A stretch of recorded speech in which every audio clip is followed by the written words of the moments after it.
Bonsoir à toutes et à tous et bienvenue dans votre édition du 22h sur Télé Djibouti au sommaire de ce journal de ce soir. Le président de la République et son excellence Ismaël Omar Guelleh continue de faire de la solidarité nationale un axe central de son action à travers ainsi de la mise de projets communautaires, sociaux et projets complémentaires. Et aux nouvelles du monde, le Conseil de sécurité de l'ONU se penche actuellement sur la phase critique d'un cessez-le-feu de second temps. Bonsoir et merci de nous avoir rejoints sur Djibouti sous le patronage de son excellence Ismaël Omar Guelleh. A procédé donc au lancement de la Semaine nationale de la solidarité, édition 2026, et qui s'est tenue au Palais du Peuple autour du thème « Ensemble, célébrant notre solidarité nationale pour une société plus douée, tournée vers l'avenir ». Événement célébré chaque année à Djibouti, la Semaine nationale de la solidarité a pour objectif de présenter au public les programmes et projets de développement sociaux mis en œuvre dans le pays tout en dressant un bilan global engagé dans le cadre des efforts nationaux en matière de développement social. Depuis la création du ministère des Affaires sociales et des Solidarités en 2008, sous l'initiative du président de la République, le département placé sous la tutelle du ministre des Affaires sociales et des Solidarités, Mme Olouf Ismail Abdo, n'a ménagé aucun effort afin de mettre en œuvre les mesures stratégiques complémentaires. L'objectif est de faire de cette Semaine nationale de la solidarité un véritable rendez-vous de cohésion sociale à travers des programmes et des projets sociaux variés, novateurs et à fort impact. Parmi ces actions figurent notamment le programme de développement social, filets sociaux, de sécurité, l'autonomisation de la population ainsi que l'inclusion financière aussi bien dans la capitale que dans les 5 régions de l'intérieur. L'un des moments forts de cette cérémonie a été l'accueil chaleureux réservé au président de la République, Ismaël Omar Guelleh, accompagné de la première dame, présidente de l'UNFD, Mme Khadra Mohamed Haïd, à leur arrivée au Palais du Peuple. Ils ont été reçus par le Premier ministre Abdelkader Karim Mohamed, la ministre des Affaires sociales et de Solidarité. Événement annuel qui vise avant tout à renforcer les liens sociaux et rappeler que la solidarité demeure le socle fondamental de la cohésion sociale.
Et à leur arrivée au Palais du Peuple, le couple présidentiel ont été accueillis avec une ambiance assez chaleureuse, enthousiasmée par une foule venue assister à cette cérémonie de lancement de la Semaine nationale de la solidarité. Au contact direct de la population, les citoyens ont tenu à exprimer leur reconnaissance au chef de l'État ainsi que la Première Dame, dans un engagement constant en faveur de la solidarité, de la cohésion nationale et mieux être dans leur dans la population. Un moment fort marqué par la proximité, le partage et qui illustre l'adhésion populaire, valeur de solidarité et d'unité nationale portée par cette initiative.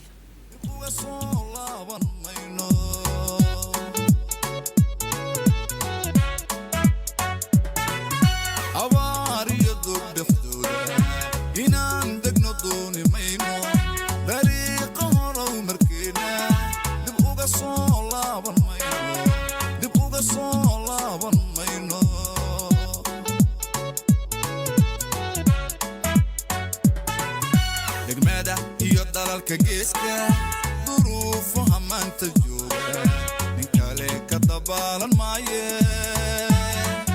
nadaadihi abagil nadaadihi abagil nadaadihi abagil nadaadihi abagil.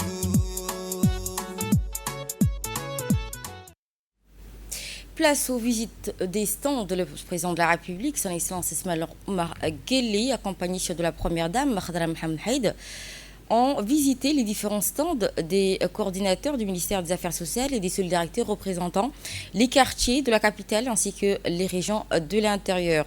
Cette tournée qui a permis au chef de l'État de constater de près les initiatives et projets sociaux mis en œuvre au niveau local en faveur des populations. Les stands ont mis en lumière la diversité des actions menées pour renforcer la cohésion sociale, soutenir les familles vulnérables et promouvoir le développement communautaire. Au cours de la visite, le président de la République a échangé avec les coordinateurs et les acteurs de terrain, saluant leur engagement et leur dévouement au service des populations sous la conduite de la ministre des Affaires sociales et des Solidarités, Chilouf Asman Abdo, dont l'action vise prioritairement les couches les plus vulnérables de la société.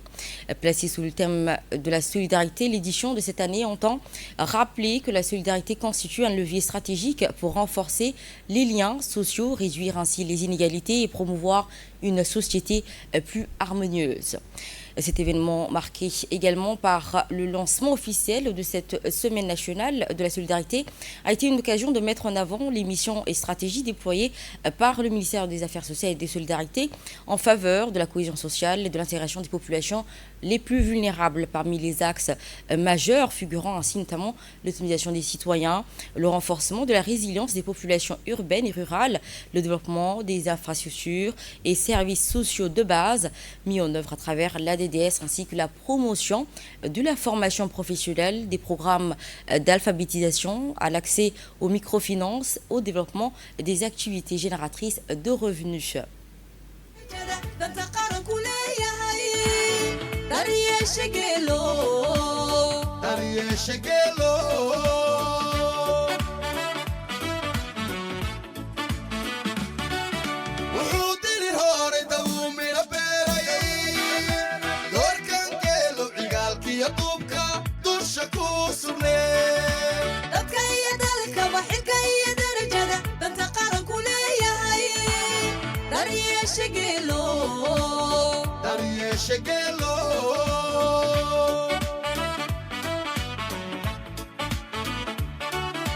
nabadoonkay afrika dugsato dunida waayaha ka jira qabiilu bislaadayo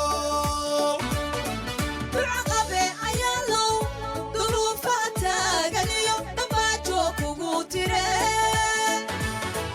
yeelow doonida shacbiga wadoo diiradowhay yeelow doonida shacbiga wadoo diiradowhay yeelow doonida shacbiga wadoo diiradowhay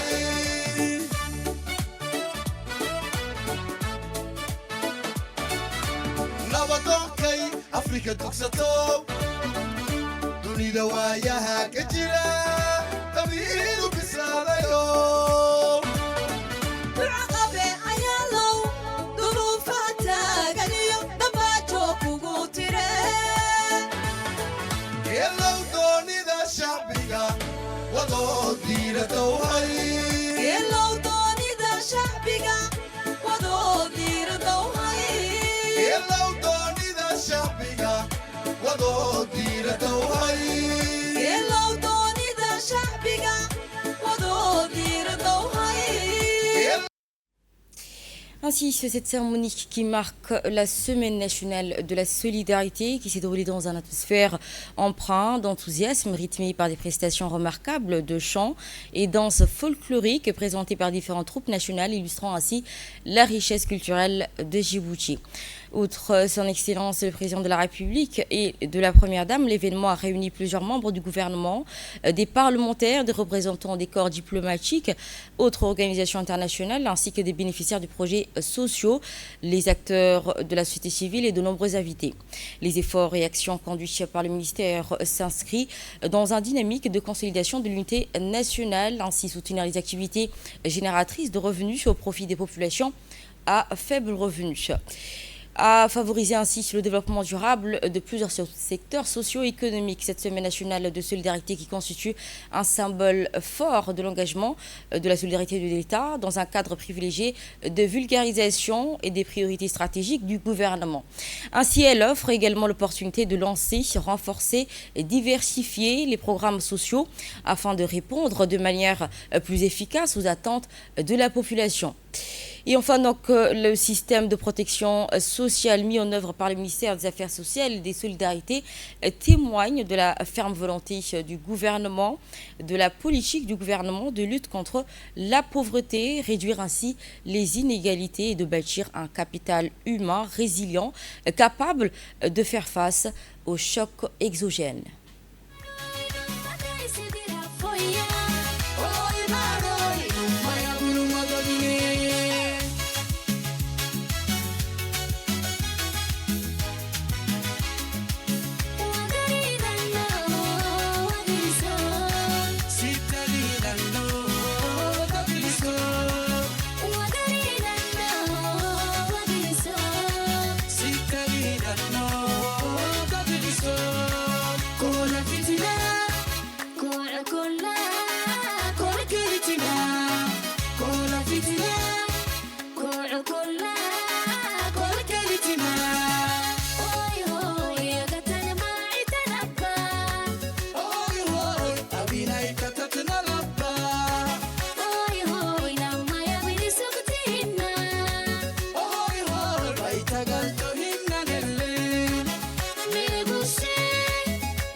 رب العار اسمع ما لها غيرك المحبة تجي من الله خلقني عالشعب يحبك جبوت من بالي رب العار اسمع ما لها غيرك المحبة تجي من الله خلقني عالشعب يحبك كل شي فيك زين يا اسماعيل والذي هو أحلى في بك القبيلة والعنصرية ممسوحة من دستور ديوانك يا داني يا داني يا دنا يا داني داني يا دنا يا داني يا داني يا دنا كلنا يا اسماعيل نحبك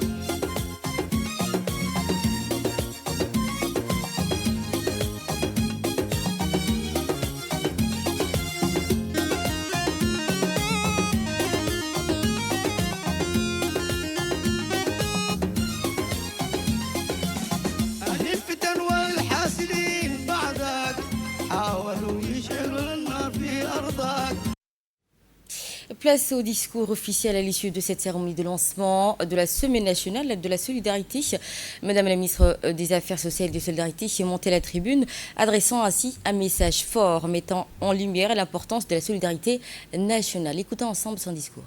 C'est un honneur pour moi de prendre la parole à l'occasion du lancement de la Semaine nationale de la solidarité édition 2026, un rendez-vous désormais ancré dans la vie nationale et dans le dialogue permanent entre l'État et les communautés. Cette édition s'inscrit dans un contexte marqué par des défis majeurs et multiples, notamment les efforts du changement climatique, les effets du changement climatique, les pressions économiques et les vulnérabilités persistantes de certaines franges de la population. Face à ces réalités, la solidarité nationale demeure un pilier fondamental de la cohésion sociale et de la stabilité du pays. Monsieur le Président, Madame la Première Dame, vous incarnez au quotidien cette solidarité agissante et cet humanisme profond. Vous êtes pour nous tous la source d'inspiration où s'abreuvent le courage et la détermination dans ce combat pour la dignité. Soyez-en remerciés. Mesdames et Messieurs, distingués invités, la Semaine nationale de la solidarité est un rendez-vous attendu. C'est le moment privilégié où l'action publique quitte le confort des bureaux pour aller à travers une caravane sociale au cœur des réalités humaines, là où la vie est la plus contraignante, mais aussi la plus digne et la plus simple. Nous ne nous contentons pas de visiter, nous écoutons, nous transformons les doléances en solutions, les attentes en résultats et les espoirs en réalité. En matière de filets sociaux et d'assistante santé, à travers le programme PASS de l'assurance maladie universelle, a permis sur la période 2018-2026 de soutenir plus de 93 000 ménages sur l'ensemble du territoire national, soit 525 000 personnes. À Djibouti-Ville, près de 29 000 ménages ont bénéficié d'accompagnement. À Tadjoura, 16 000 ménages couverts. À Dikil, 16 000 ménages couverts. À Ali Sabié, 13 000 ménages couverts. À Obok, 10 000 ménages couverts. À Arta, 10 000 ménages couverts. Nous avons soutenu et renforcé l'émancipation financière des communautés par la création de caisses rurales d'épargne et de crédit et de groupements d'entraide et d'affinité, redonnant aux citoyens le pouvoir de bâtir eux-mêmes leur avenir. Excellence, Monsieur le Président de la République, cette ambition s'est traduite également par la formation de près de 3 000 jeunes et femmes préparés aux métiers de demain. Parce que notre action s'inscrit aussi dans le paysage même de nos régions, ce sont plus de 200 infrastructures et équipements sociaux de base réalisés, centres communautaires, crèches, écoles, dortoirs, postes de santé, collèges, lycées, stocks de proximité, galeries marchandes, bâtiments administratifs, parcs de loisirs, terrains de jeux, mosquées, échoppes, casernes de pompiers, forages, retenues d'eau, citernes enterrées, réservoirs, et j'en passe, Excellence, ont été construites et réhabilitées pour améliorer des conditions de vie de nos concitoyens en milieu urbain et rural. Excellence, Monsieur le Président, Madame la Première Dame, Mesdames et Messieurs, derrière chaque chiffre, il y a des visages, des personnes, des souffles de vie. Derrière chaque forage réalisé, chaque centre communautaire construit, chaque kit alimentaire distribué, il y a un espoir ravivé, un sourire retrouvé. Et c'est ce sourire discret mais puissant qui demeure la véritable mesure de votre réussite, Monsieur le Président de la République. Et le président de la République, son Excellence Ismaël Mar Guelleh, ouvre cette semaine nationale de solidarité, rappelant ainsi l'essence même de cette valeur être aux côtés de son prochain, soutenir les plus vulnérables, agir pour la cohésion sociale. Il insiste sur le droit de chaque citoyen à l'assistance, à la dignité et à l'accès aux soins. On l'écoute. Bismillahirrahmanirrahim, wassalatu wassalamu ala rasulihil amin. Sayyidina wa Habibina Muhammadin sallallahu alayhi wa sallam. Mesdames et messieurs, nous voici réunis comme chaque année pour le lancement de la Semaine nationale de la solidarité. L'exercice même, s'il semble routinier, comporte en soi une vertu et une portée qu'il convient de souligner. En effet, il s'agit d'une semaine d'immersion dans le réel de nos concitoyens. Un moment où l'action publique se confronte sur le terrain au visage, au parcours et aux attentes de celles et ceux qui vivent la précarité au quotidien. Cette semaine constitue donc un moment indispensable dans le processus de décision où il faut voir, écouter et comprendre avant de décider et d'agir. Car la solidarité que nous entendons promouvoir est avant tout une solidarité de proximité. Une solidarité fondée sur une perception politique, une renouvelée, ancrée dans la réalité sociale. Une solidarité qui permet de cerner avec précision les besoins et les vulnérabilités de nos populations dans toute leur diversité territoriale et sociale. Mesdames et messieurs, depuis la création du ministère des Affaires sociales et des solidarités, les notions de pauvreté, de précarité ou de vulnérabilité ne sont plus des concepts abstraits qu'on manipule avec des bistouris statistiques. Elles ont désormais un visage, une géographie, une histoire.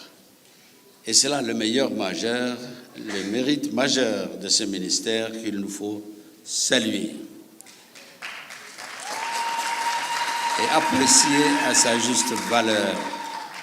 En effet, pour la première fois, un état des lieux, je dirais même une véritable cartographie des pauvretés et des précarités a été établie, notamment grâce au registre social. Cette cartographie différenciée, tenant compte des spécificités sociales et de répartition territoriale, a permis une rupture décisive des pratiques. Elle a permis à ce que l'action publique éparpillée, ici et là, soit rationalisée dans des politiques ciblées, adaptées et efficaces. Grâce à cette nouvelle méthodologie, les réponses de l'État ont donc été pensées et ajustées au plus près des réalités vécues par nos concitoyens, ainsi que cela soit les filets sociaux ou les programmes d'assistance sociale en matière de santé, les mécanismes de protection des plus vulnérables que nous avons mis en place ont été conçus avec souplesse pour évoluer et s'adapter aux situations. Et dans une seconde partie, le chef de l'État, son Excellence Magli, appelle à intensifier le combat pour la solidarité et à renforcer l'autonomie du pays. Il souligne également l'importance de la participation de tous les Djiboutiens afin de bâtir un pays uni, solidaire et résilient, capable de relever les défis du développement économique, de la santé, de l'économie, rappelant ainsi la solidarité pour une mission nationale portée par tous les citoyens. Parmi ces nombreux dispositifs, je veux souligner ici le rôle essentiel des caisses rurales d'épargne et de crédit, qui favorisent l'insertion économique et l'autonomisation des femmes, car nous en sommes convaincus. Investir dans la femme, c'est investir dans la personne d'abord, dans la famille ensuite, mais aussi dans la communauté et dans l'avenir de la nation. Mesdames et messieurs, notre politique nationale de solidarité ne souffre aucune ambiguïté. Elle fait la distinction claire entre l'assistance et l'assistanat, excusez-moi. L'assistance est un devoir religieux, moral et républicain. Elle est l'expression de la fraternité nationale face à l'épreuve. Mais l'assistanat, lorsqu'il se pérennise sans perspective d'émancipation, devient une nuisance sociale. C'est pourquoi notre action ne se limite pas à soulager, elle vise aussi à transformer. Par des formations adaptées, par l'accompagnement des projets entrepreneuriaux, Par l'apprentissage de compétences utiles et valorisantes, le ministère des Affaires sociales et des Solidarités agit pour permettre la bascule, celle qui conduit de la dépendance à l'autonomie, de la vulnérabilité à une dignité retrouvée. Notre conception de la solidarité, mesdames et messieurs, n'oppose pas le développement social au développement économique. Elle les rend complémentaires. L'un est la condition de l'autre. Il ne peut y avoir de croissance durable sans justice sociale. Il ne peut y avoir de prospérité partagée sans inclusion. Notre pays ne veut pas d'une croissance qui n'irrigue pas la lutte contre la précarité et la pauvreté. Nous ne voulons pas d'indicateurs économiques flatteurs qui laisseraient sur le chemin une partie de notre peuple. Pour le gouvernement, la lutte contre la pauvreté et la précarité est une priorité imperceptible. Enfin, pour terminer, je veux rappeler ici le rôle central du ministère des Affaires sociales et des Solidarités dans la cohésion de notre société. Il est le pilier discret et essentiel de notre stabilité nationale. C'est pourquoi investir dans les infrastructures sociales de proximité, c'est prévenir les fractures avant qu'elles ne se creusent. C'est réduire les inégalités avant qu'elles ne deviennent des ruptures. C'est enfin consolider le pacte social qui nous unit. Je vous remercie de votre attention. Et pour clôturer les discours officiels, le président de la République, son Excellence Ismaël Margeely, a prononcé quelques mots en Somalie. Je cite: « Si Dieu le veut, nous continuerons à consolider la solidarité, l'entraide, la cohésion et la compassion, car là est l'essence même de la mission confiée à ce ministère qui porte à juste titre le nom de solidarité. La solidarité, c'est être aux côtés de son prochain, le reconnaître, le soutenir, agir ensemble. Elle n'est ni exclusion, ni indifférence, mais une présence constante auprès de ceux et celles qui traversent des épreuves. Toute personne dans le besoin a droit à l'assistance et à la dignité. Nul ne doit être injustement accusé, abandonné, déplacé, laissé seul face à la détresse avec son épouse et ses enfants. Nous ne permettrons ni mirage ni illusion, nous faisons ce qui est possible et nous le faisons avec responsabilité. Là où nos moyens le permettent, nous agissons notamment pour ouvrir à nos enfants le chemin de l'éducation et de la formation professionnelle.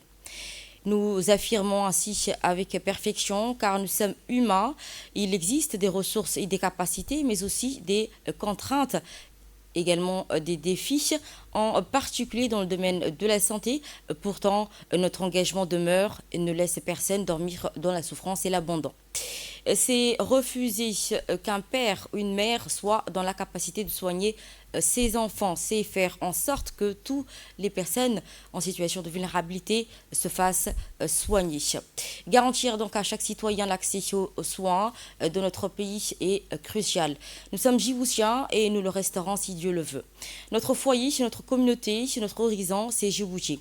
Être aux côtés de nos prochains, c'est renforcer la cohésion, cultiver la compréhension mutuelle et le travail collectif, bâtir ainsi un pays au visage humain, au cœur solidaire. Jour et nuit, notre engagement est de servir le peuple et de veiller au bien-être de nos concitoyens.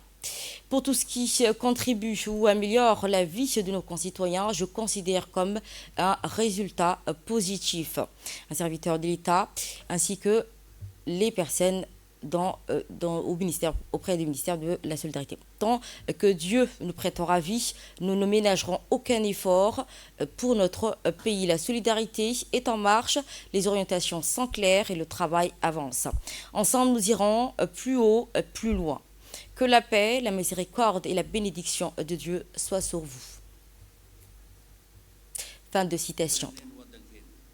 Solidarité, waka way haystaan amarka way qabaan shaqadu way u socotaa inay sare uga sii kacaan baan doonaynaa horay inay u sii wadaan baan doonaynaa Assalamu alaikum wa rahmatullah. À l'issue de cette cérémonie remise de prix par le chef de l'État, à l'issue donc marquant le lancement officiel de la Semaine nationale de la solidarité, le président de la République, Ismaël Margueli, a procédé à la remise des prix du chef de l'État à plusieurs femmes issues des comités de gestion communautaire des différents quartiers du pays. Doté d'une enveloppe globale de 24 millions de francs, ce prix vint saluer l'engagement exemplaire et le rôle déterminant de ces femmes dans la promotion de la solidarité, le renforcement ainsi que la cohésion sociale et le développement social auprès des populations. Par leur action quotidienne, elles contribuent activement au soutien des familles les plus vulnérables, à la bonne organisation des programmes sociaux, ainsi qu'aux actions de sensibilisation menées par le ministère des Affaires sociales et de Solidarité. En honorant ces femmes, le chef de l'État a tenu à souligner l'importance de la participation active dans la vie communautaire, leur contribution significative au progrès social et au développement du pays. À cette occasion, les présents étaient également remis au président de la République, son Excellence Mme Margueli, ainsi que la Première Dame, Mme Khadra Mohamed. Cette distinction illustre la volonté confirmée du gouvernement de valoriser les acteurs du terrain qui œuvrent quotidiennement à l'édification d'une société solidaire, inclusive et équitable.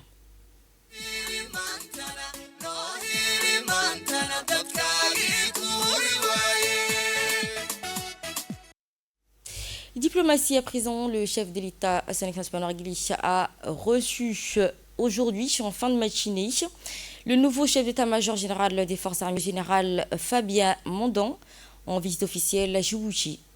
Arrivé dans la matinée, le responsable militaire français a remis au chef de l'État un message écrit qui lui est adressé par le président de la République française, son Excellence Emmanuel Macron, audience qui a permis aux deux parties de faire le point sur l'état des relations de coopération entre Djibouti et l'État français, un partenariat historique, stratégique qui s'entend à de nombreux domaines, notamment en matière de sécurité, de défense, de développement, qui repose sur des liens privilégiés forgés par l'histoire, la proximité culturelle et la langue commune.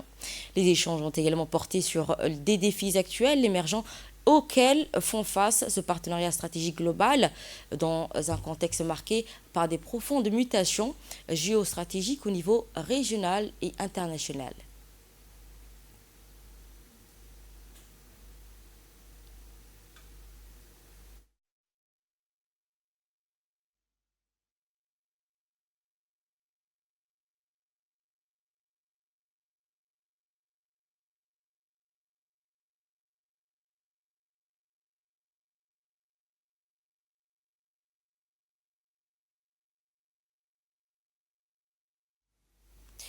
Ainsi, après son audience avec le président de la République, Ismaël Margueli, nouveau chef d'état-major général des forces armées françaises, le général Fabien Mondon, reprend la parole.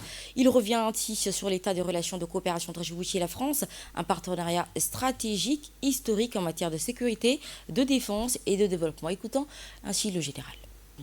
Chef d'état-major des armées depuis maintenant quelques mois.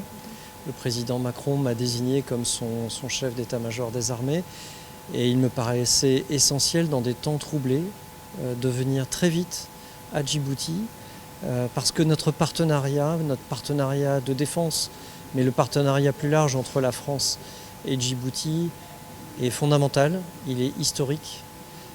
Dans une période d'incertitude, de danger, il est important que la fidélité s'exprime.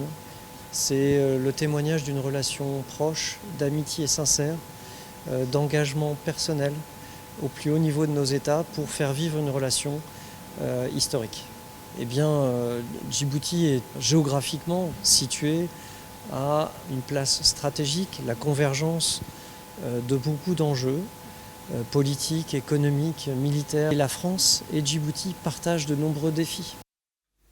Et nous partons à Déridawa. La communauté djiboutienne établie dans la ville de Déridawa, en République démocratique d'Éthiopie, a organisé une grande soirée de mobilisation de soutien à la politique clairvoyante du président de la République. Ismaël Margueli s'est placé sous le signe de la joie, de l'unité nationale, de l'engagement patriotique. Cette rencontre qui a rassemblé des milliers de Djiboutiens et Djiboutiennes vivant à Déridawa ou dans ses environs. La participation ont été exprimées de manière unanime leur adhésion à la politique de paix, de cohésion sociale et d'intégration économique régionale prônée par le chef de l'État. L'événement qui a été honoré par la présidente du Consul général de la République Djibouti, Adere Dawa Moussa Hadji Jamar, accompagnée de son épouse, ainsi que de nombreuses personnalités et représentants de la communauté djiboutienne. Hommes, femmes, jeunes et moins jeunes ont vibré au rythme dédié au président de la République dans une atmosphère empreinte de ferveur, de fraternité et d'attachement aux valeurs nationales. Des artistes djiboutiens ont également pris part à cette mobilisation, contribuant à son éclat et à son succès. Ainsi, ville la plus proche géographiquement de Djibouti, terre d'accueil de milliers de compatriotes djiboutiens, Deri Dawa a ainsi été le théâtre d'une mobilisation exceptionnelle de la diaspora djiboutienne en faveur de la stabilité, l'unité et la cohésion de Djibouti.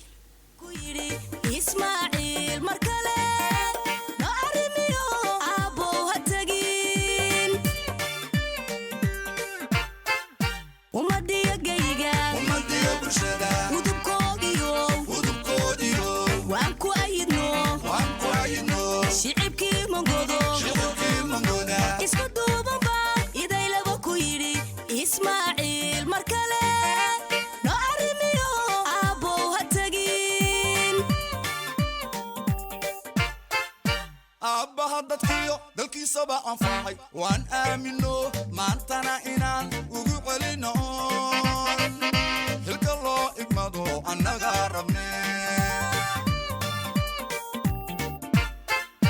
aabbaha dadkiyo dalkiisaba anfacay waan aamino maantana inaan ugu celino hilka loo igmado annaga rabne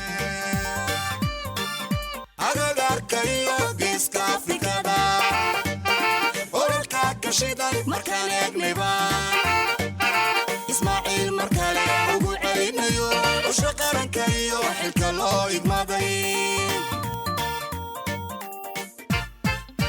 agagarkayo geeska afrikada oralka kashidan markaan eegnayba ismaaciil markale ugu celinayo usha qaranka iyo xilka loo igmaday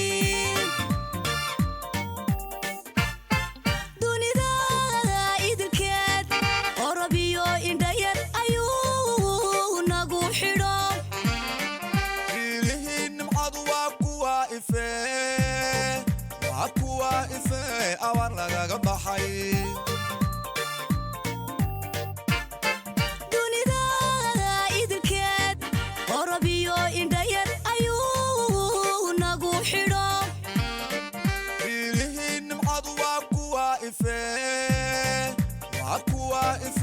awar lagaga baxay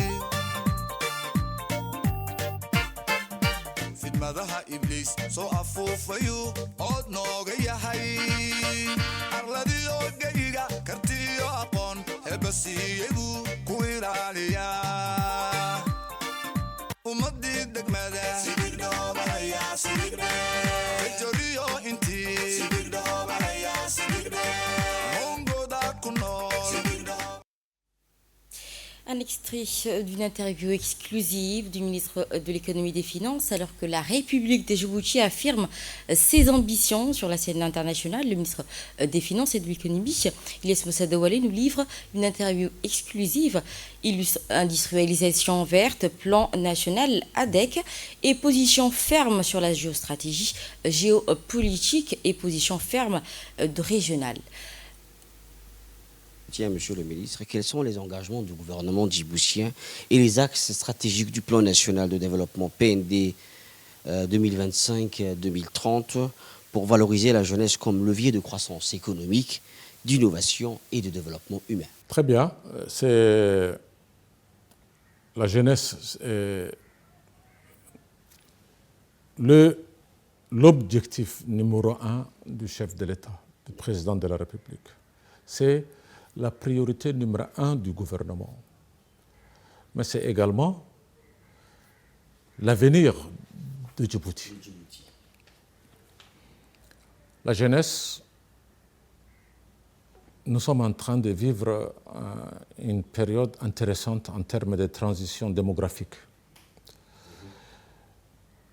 30% de la population au jour d'aujourd'hui a moins de 18 ans. 60% de la population a moins de 30 ans.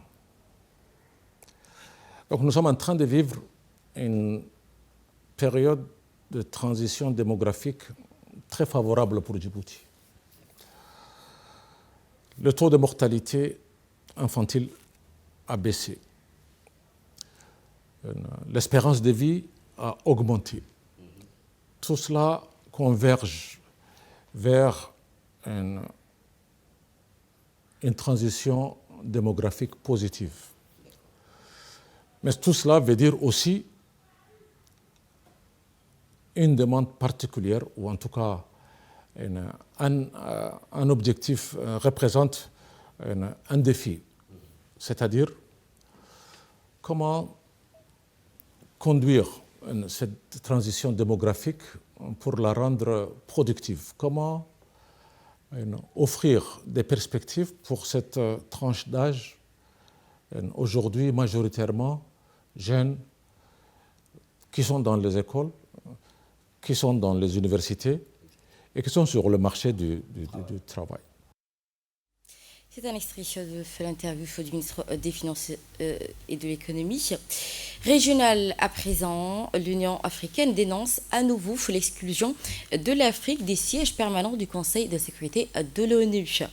Près de 80 années après la création de l'Organisation des Nations Unies en 1945, l'Organisation de l'Afrique demeure absente des sièges permanents du Conseil de sécurité malgré son poids démographique stratégique croissant dans la scène internationale. Le continent, qui compte aujourd'hui environ 1,4 milliard d'habitants répartis sur 55 États, ne dispose d'aucun représentant parmi les 5 membres permanents de l'organe onusien chargé du maintien de la paix et de la sécurité internationale. Les 5 sièges permanents restent occupés par les États-Unis, le Royaume-Uni, la France, la Russie ainsi que la Chine, tous dotés du droit de veto. Une situation que de nombreux responsables africains jugent injuste et anodine. Et nous terminons avec le Conseil de sécurité de l'ONU qui examine la deuxième phase du cessez-le-feu à Gaza lors d'une réunion trimestrielle sur le Moyen-Orient. Le Conseil de sécurité de l'ONU examine donc la deuxième phase d'un cessez-le-feu à Gaza, le Conseil qui s'est réuni pour la situation actuelle à Gaza et au Moyen-Orient, compris donc la question palestinienne. Les débats qui ont principalement porté sur la deuxième phase de l'accord du cessez-le-feu dans la bande de Gaza, dans un contexte marqué par des défis humanitaires et sécuritaires persistants. Au cours de cette séance, les membres du Conseil ont été informés des derniers développements sur le terrain, ainsi que les efforts politiques en cours. Plusieurs délégations ont souligné l'importance de consolider le cessez-le-feu et d'assurer une transition effective vers sa deuxième phase afin d'alléger la souffrance de la population civile à Gaza et de créer les conditions propices à une reconstruction de leur pays. Par ailleurs, plusieurs membres du Conseil ont exprimé leurs préoccupations face à la fragilité de la situation actuelle, estimant que la réussite de la deuxième phase du cessez-le-feu constitue une étape essentielle vers un désescalade. Et ce sera tout. Merci à vous de nous avoir suivis. Vous étiez sur Télé Djibouti. C'était le journal de l'info.